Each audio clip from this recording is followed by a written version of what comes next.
So just last week we put together a video talking about Ford and Navistar and the relationship and how Navistar was building Powerstroke engines, how it was great with the 7.3, even far back as the 6.9 IDI and the 7.3 IDI, but how everything really started to go south with the 6.0 Powerstroke and then the 6.4 Powerstroke. But if you look around online, pretty much everyone says that the 6.4 Powerstroke is garbage, it's a throwaway engine, it's the worst diesel ever built, and that got me wondering, is it actually as bad as people say it is? Is it really as problematic as people say it is? Or are diesel guys just drama queens? After all, most of the problems on the 6.4 are related to emissions components, and other diesel engines, such as Cummins and Duramax engines, also have those emission components, and they're pretty much free of problems. So I wanted to get to the bottom of it, and I wanted to find out, is the 6.4 as actually as bad as people say it is? And with the right modifications, can it actually be a good engine? So sit down, grab your popcorn, let's get into it. Before we get too far into the problems of the 6.4, we should briefly cover where it came from and why Ford made it for those of you that are not up to speed. Ford had produced the 6.4 as a replacement to the 6.0 because the 6.0 had a lot of problems to the tune of hundreds of millions of dollars in repairs and recalls. Ford asked Navistar to build a new engine for two reasons. One, the upcoming emissions were getting stricter than they were with the 6.0, and Ford needed a motor that was going to meet the new emission standards. And two, the 6.0 had so many problems and was costing Ford so much money and losing them a lot of valued customers that they needed something to bring those customers back. They needed a new engine that was actually going to be good and win the trust of their customers back. So that's where the 6.4 came from. Basically, the whole idea behind the 6.4 was to fix all the problems that plagued the 6.0. And it is worth noting that this motor was kind of rushed together. Ford and Navistar did rush to put together the 6.4 after the disaster of the 6.0. This new engine features a sequential variable geometry turbo setup, piezoelectric injectors, and a high-pressure fuel pump system capable of producing over 30,000 psi of pressure. It is a step up from every Powerstroke engine before it in terms of power, and is one of the strongest engines in its class, producing 350 horsepower and 650 pound-feet of torque. With Ford promising the new 6.4 Powerstroke to be one of the best and most resilient engines available on the heavy-duty truck market, truck buyers across the US had really high expectations. And initially, the 6.4 Powerstroke was actually a very big success, but that success was short-lived. After seasons passed and the miles racked up on 6.4 powered trucks, the issues started to show themselves. The 6.4 was designed to be better than the 6.0, but Ford quickly found out it was literally worse. After the 6.4, Ford pretty much ended their relationship with Navistar and moved on to the 6.7 Powerstroke, which was designed and built in-house. Now obviously that was a big risk for Ford to go ahead and ditch them and make their own engine, but that 6.7 Powerstroke is still being used today, so to call it an upgrade from the 6.4 would be a massive understatement. Okay, so now that you have a basic idea of where the 6.4 came from and why Ford produced it, let's look at every single common problem, how to fix it, and how bad the problems really are. Without a doubt, the number one killer on the 6.4 Powerstroke is the diesel particulate filter, also known as the DPF. It's worth noting that the DPF system itself doesn't have to be a bad system. You'll see plenty of other diesel trucks with DPF systems, and while they can be problematic, it's extra bad on the 6.4 Powerstroke because of how the regeneration mode works. The job of the DPF is simple: capture excess exhaust soot, and then the ECU detects a certain amount of back pressure, and the regeneration mode is triggered to burn off everything captured in the DPF. This works with two modes. It has a passive regeneration mode and an active regeneration mode. The passive regeneration mode is active anytime you're driving, but when that's not enough, it will trigger the active regeneration mode. It switches from passive to active regeneration based on the amount of back pressure detected in the exhaust system, and then the ECU triggers the switch, and you'll know when it triggers the switch because you'll get a warning on your dash that says drive to clean exhaust system. The active regeneration system works by increasing exhaust gas temperature, also known as EGT, past 1,000 degrees Fahrenheit to burn off excess exhaust soot out of the DPF. It increases exhaust gas temperature by injecting diesel fuel into cylinders number 7 and number 8 during the exhaust stroke, as basically a way to inject diesel into the exhaust system in its rawest form possible, at least in theory. Now this makes internal temperatures skyrocket. While this technically works to get the EGTs way up and burn off the soot in the DPF, it causes a whole host of other major issues. Most notably, this solution creates a lot of oil dilution because some of that fuel being injected during the exhaust stroke slips past the piston rings and down into the oil. This decreases lubrication quite a bit, especially because modern diesel fuel is ultra low sulfur and doesn't possess the lubricity that it used to. But it doesn't stop there. The second problem with this system is that it gets the cylinders number 7 and number 8 that are getting that diesel exhaust fuel injected into them. It gets those cylinders very, very hot to the point that things start to melt. Pistons literally melt. Once the pistons start to melt, compression is lowered, blow-by is increased, and the piston itself is weakened and becomes more prone to cracking, if not completely failing. This issue is compounded by the fact that the 6.4 pistons are already prone to cracking, but we'll talk about that later in the video. The solution to all of this is deleting the DPF system, either with a full aftermarket exhaust or a delete pipe. Something I want to note is that it is not legal in any state in the US to modify your emission systems or your DPF system or anything like that. So do this at your own risk to your own truck. If you look at Section 203 of the Clean Air Act, there are some pretty big fines for messing with any emissions components, and if a company was to do it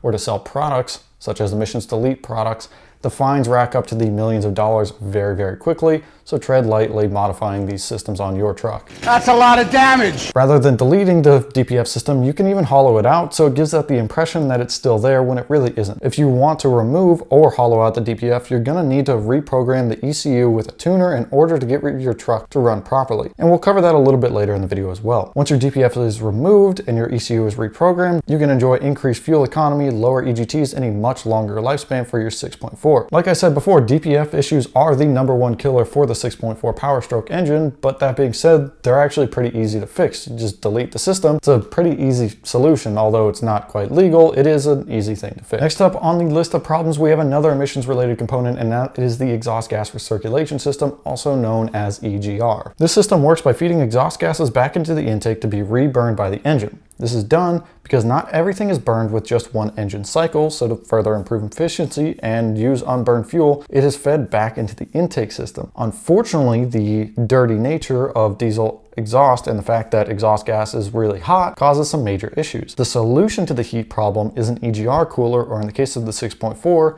2 of them. The EGR coolers have one job, and that's to cool down the exhaust gases before they're reintroduced into the intake. When that system is functioning perfectly, there isn't really anything that bad about EGR systems, but getting them to work flawlessly isn't exactly easy. The biggest issue comes in the form of exhaust soot clogging the EGR coolers and also gunking up the intake tract, as well as the intake valves. As things become clogged and gunked up, you'll start to see some negative impacts on your fuel economy, increased exhaust gas temperatures, increased coolant temperatures, especially if the DPF is still present. Again, just like the DPF problems, the simplest solution is to just straight up delete this system. Just completely get rid of it, and luckily, thanks to aftermarket companies making some delete kits, which are not exactly legal, it is really easy to delete the system, and a lot of those kits will include everything you need, from the EGR block-off plate to the coolant block-off plate, and everything else. Again though, this is something that you will need to reprogram your ECU if you delete this in order to get your truck to run properly and keep a check engine light from popping up on your dash. Another option is to deactivate this system through tuning rather than just deleting everything, but if you do this, you will see a really big impact on your coolant temperature, so it's not really recommended. It's a lot better to just delete it entirely. So again, another major issue on the 6.4 that sucks, but it's totally easily solvable, and there's kits on the market, and it's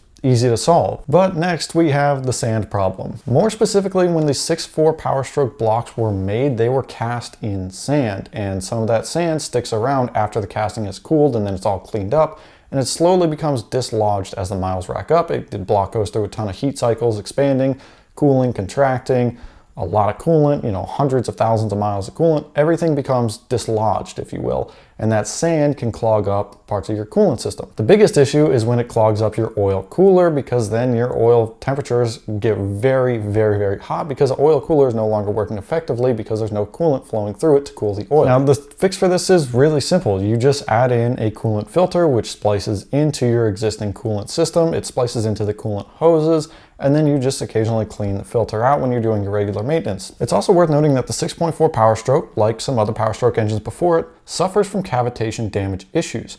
The most dangerous form of this cavitation damage is on the front cover, and it can eventually leak water into the oil. Cavitation damage is a multi-source problem, but it's mostly caused by leaks in the coolant system, which causes the system to lose pressure, which then lets air in, and the boiling point of the coolant is reduced greatly. Now, there's a few simple solutions to the cavitation problem, mostly just keeping an eye out for leaks and then replacing leaky coolant parts as soon as possible. It's also worth noting that Ford and Navistar became aware of this issue, and a revised front cover has been made available to help fix this problem. Now, the next common issue on the 6.4 Powerstroke is blow-by, and this is technically something that every engine deals with, but on the 6.4 Powerstroke, As you might have guessed, it's a little bit excessive and it becomes a problem. This is simply oil vapor that is made when cylinder pressure gets past the piston rings and pressurizes the crankcase. The way this system is handled is with a crankcase ventilation system that simply connects the oil fill to the intake tract with a hose. In theory, the solution that Ford and Navistar used works just fine, but because the 6.4 Powerstroke has fairly loose piston ring tolerances, there's quite a bit of blow-by compared to a standard engine. Ultimately, this means that there's a lot of oil vapor introduced into the intake system, which then coats the intake tract, slowly fills the intercooler with oil, increases EGTs, increases intercooler temperatures, and in very rare cases, can even be the cause of a runaway engine, which is when your engine is no longer running on diesel fuel, it is running on oil, and there's basically nothing you can do to stop it because the turbocharger is spinning. So what's the solution to this? And the solution is exactly what you would think it is. It's just deleting it. In this case, it's basically just rerouting that hose that goes from your oil fill over to your intake tract away from the intake tract. So typically you would just route it down to the bottom of the motor, just to vent to atmosphere. So it would basically just be a hose running down and then venting to atmosphere so that all that crankcase pressure and oil vapor doesn't get reintroduced back into your intake. So with that all in mind, let's look at some of the internal problems that can't just be fixed with a simple delete or reroute. More specifically, let's look at the pistons. And on the 6.4 Powerstroke, they're not particularly good. They don't have a great design, there are quality control issues, and they are cast kind of thin. And basically all this means that the pistons are prone to cracking, or very prone to cracking on the 6.4. This is mostly due to poor casting of the powdered metal, but also a hard lip on the piston which collects heat and the poor quality control during manufacture, as I mentioned before. When the pistons crack, compression for that cylinder drops significantly, fuel dilution gets worse, and blow-by is increased. If the piston cracks bad enough, it might fail entirely, and then your engine just needs a rebuild. There's not much of a fix for this problem, but it's certainly less likely to occur on an engine that is totally stock. Turning up the power also turns up the heat. So on a stock truck, you're a lot less likely to experience a cracked piston than a modified truck.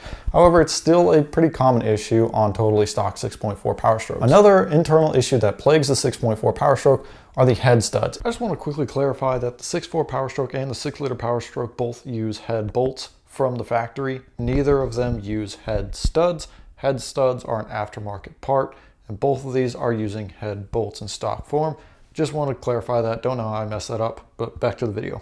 And you'd think that Ford and Navistar would have figured this out after the head stud issue or the head bolt issue on the 6-liter Powerstroke. And while they did technically fix the problem, it still exists, and for mostly the same reasons as the 6-liter Powerstroke. To put it really simply, the 6.4's head studs are redesigned and much better than the 6-liter's head bolts, but they still don't provide the clamping force needed in non-stock form. So if you have a totally stock truck, you're really not going to experience any issues with your head studs, but it's when you start to turn the power up that the 6.4's head studs are not strong enough to hold the head to the block. As you turn up the power, there is a lot more pressure in the cylinder, and that pressure can basically push the head off of the block, and then all that pressure gets introduced into your coolant system, and that can make your coolant system fail, or oil and coolant will mix, and then you have a whole host of other issues. The solution for this is actually pretty simple. It's just to upgrade the head studs, but what sucks is on the 6.4 Powerstroke, that's a cab off repair, as are a lot of repairs on the 6.4 Powerstroke. So it's something that you should do if your cab is off for another repair,